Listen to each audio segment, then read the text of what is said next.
Assalamualaikum warahmatullahi wabarakatuh. Perkenalkan, nama saya Imanda Nabila Sari dari kelas K01. Tujuan saya membuat video ini untuk memenuhi tugas mata kuliah komunikasi dan negosiasi. Permasalahan komunikasi bisnis. Yang pertama, sikap dan kebutuhan karyawan terus berubah. Perubahan merupakan sebuah kepastian yang menuntut perbaikan secara terus-menerus. Globalisasi dan kemajuan teknologi yang telah memaksakan segala sesuatu mengalami perubahan.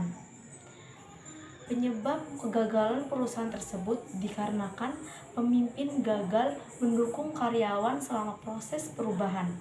Sehingga untuk mengatasi permasalahan tersebut, sebuah perusahaan harus menyadari bahwa jalan untuk mencapai keunggulan membutuhkan perkembangan keterampilan dan peningkatan terus-menerus. Kita tahu bahwa untuk menjadi yang terbaik dan berhasil harus senantiasa belajar hal baru yang akan meningkatkan skill karyawan dalam perusahaan.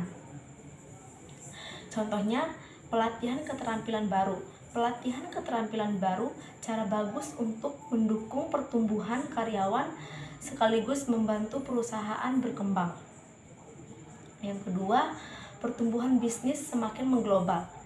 Perkembangan era globalisasi saat ini dimulai dari perkembangan teknologi, komunikasi, informasi, dan perubahan gaya hidup masyarakat.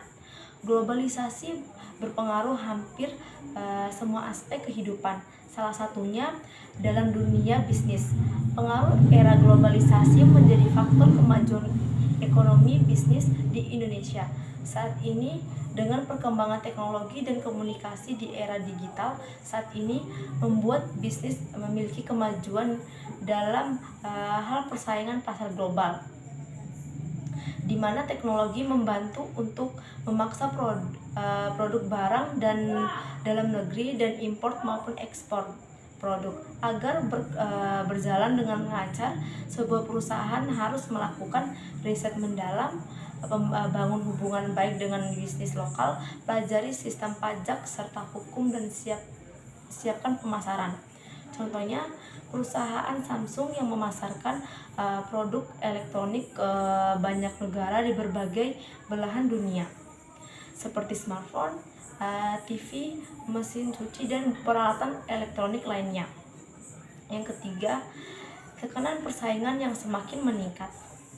Persaingan bisnis adalah kondisi saat dua bisnis atau lebih berusaha untuk mencapai tujuan yang diinginkan dengan menawarkan harga murah atau spesifikasi yang lebih menguntungkan. Sistem informasi berperan penting dalam keberhasilan persaingan dalam bisnis dengan strategis yang mereka gunakan untuk bersaing.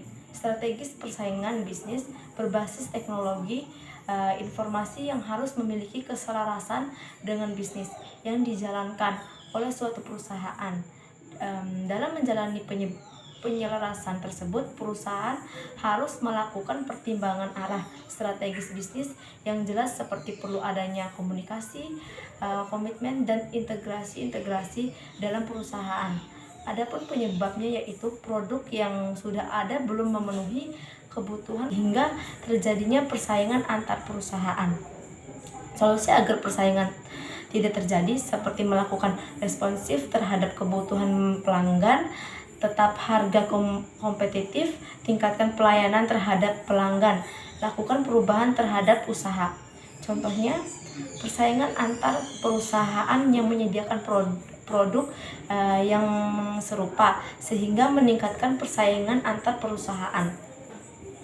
Yang keempat, organisasi bisnis yang berkembang secara kompleks. Perkembangan organisasi yang semakin kompleks dan tuntutan untuk melakukan selalu melakukan adaptasi terhadap lingkungan organisasi mengakibatkan proses pengambilan keputusan dan manajemen juga berkembang. Proses tersebut berkaitan dengan informasi yang merupakan hal yang paling penting, karena informasi yang akurat akan sangat membantu tumbuh kembangnya sebuah organisasi, khususnya pembuatan keputusan dalam kebijakan pabrik. Namun sayangnya, Banyak organisasi yang ingin membangun sistem informasi manajemennya sendiri dan telah menyediakan dana yang cukup. Tetapi ternyata usaha tersebut seringkali gagal. Penyebabnya antara lain struktur organisasi yang kurang wajar, rencana organisasi yang belum memadai, dan kurangnya partisipasi.